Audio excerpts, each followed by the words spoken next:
नमस्ते छात्रों, मैं पवन फुलाने हिंदी सुलभ भारती 8वीं कक्षा में आप सभी का फिर से एक बार हार्दिक स्वागत करता हूँ। वारिस कौन इस पाठ में हमने देखा कि एक राजा है जिनकी 4 बेटियां हैं। राजा अपने पश्चात अपने राज्य का उत्तराधिकारी कौन होगा, यह बात लेकर चिंतित रहता है। इसलिए एक दिन वह अपने चारों बेटियों को अपने कमरे में बुला लेता है और हर एक के हाथ में गेहूं के 100 दाने थमा देता है और उन्हें कहता है कि ये दाने आप अपने पास रखो। 5 साल के बाद मैं जब इन्हें मांगूंगा तब आपको उन्हें मुझे वापस कर देना है। गेहूं के वे 100 दाने लेकर चारों बेटियां अपने अपने कमरे में चली जाती है और उसका अपनी अपनी तरह से इसका इस्तेमाल करती है। 5 साल के बाद राजा फिर से उन्हें अपने पास अपने कमरे में बुलाता है।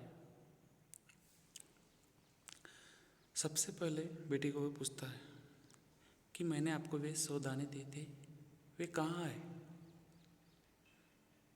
तो पहले तो राजकुमारी ने हाँ कह दिया, मगर राजा ने फिर से कड़क कर पूछा। तब उसने सच्ची बात बता दी कि उसने उसका किस तरह से इस्तेमाल किया है। राजा ने दूसरी राजकुमारी से पूछा, तुम्हारे दाने कहाँ है? दूसरी राजकुमारी ने अपने संदूकचे में से मखमल के खोल वाली डिब्बी उठा लाई, जिसमें उसने गेहूं के दाने सहेज कर रखे थे। राजा ने उसे खोलकर देखा तो दाने सड़ गए थे। तीसरी राजकुमारी से पूछा कि तुमने क्या किया उन दानों का? तीसरे ने कहा, मैं इसका उत्तर आपको अभी नहीं दूंगी, क्योंकि जवाब पाने के लिए आपको यहाँ से दूर जाना पड़ेगा और मैं वहाँ आपको कल ले चलूँगी। राजा ने अब चौथी और सबसे छोटी राजकुमारी से पूछा। उसने उसी बेपरवाही से उत्तर दिया, उन दानों की कोई कीमत है पिताजी? वैसे तो ढेरों दाने भंडार में पड़े हैं। आप तो जानते हैं ना, मुझे गेहूं के भुने दानों बहुत अच्छे लगते हैं, सो मैं उन्हें भुनाकर खा गई। आप भी पिताजी किन किन चक्रों में पड़ जाते हैं? सभी के उत्तर से राजा को बड़ी निराशा हुई। चारों में से अब उसे केवल तीसरी बेटी से ही थोड़ी उम्मीद थी। दूसरे दिन तीसरी राजकुमारी राजा के पास आई। उसने कहा, चलिए पिताजी, आपको मैं दिखाऊंगी कि गेहूं के वे दाने कहाँ हैं। राजा रथ पर सवार हो गया। रथ महल नगर पार करके खेत की तरफ बढ़ चला। राजा ने पूछा, आखिर कहाँ रख छोड़े हैं वे तुमने 100 दाने? इन 100 दानों के लिए तुम मुझे कहाँ कहाँ के चक्कर लगवाओगी? तब तक रथ एक बड़े से हरे भरे खेत के सामने आकर रुक गया। राजा ने देखा, सामने बहुत बड़े खेत की गेहूं की फसल थी।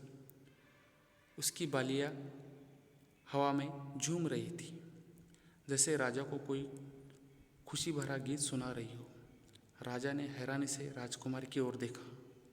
राजकुमारी ने कहा, पिताजी, ये है वे 100 दाने जो आज लाखों लाख दानों के रूप में आपके सामने हैं।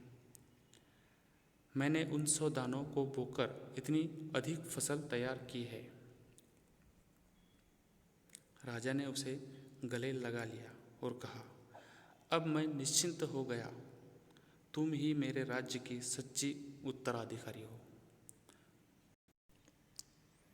तो इस प्रकार राजा ने अपने राज्य को संभालने के लिए अपने बेटियों में से सच्चे उत्तराधिकारी को चुन लिया और अपना राजपाट उसे सौंप दिया।